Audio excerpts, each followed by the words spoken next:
ইসলামের সবচেয়ে ভয়ঙ্কর ৫টি স্বপ্ন। ১. নদীতে ডুবে যাওয়া। স্বপ্নে নিজেকে নদীতে ডুবে যেতে দেখলে বুঝবেন আপনি গুনাহে ডুবে যাচ্ছেন।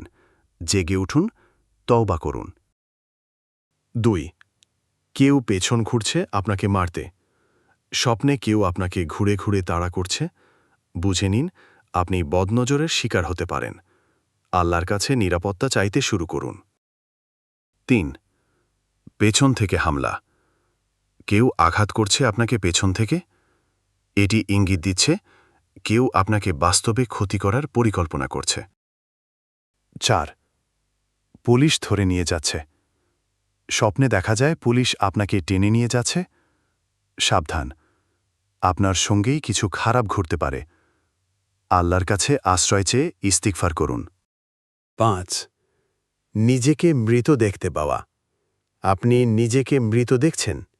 এ স্বপ্ন খুব ভয়ঙ্কর। আপনার হৃদয় কঠিন হয়ে যাচ্ছে আর আল্লাহর পথে ফিরে আসার ডাক পাচ্ছেন।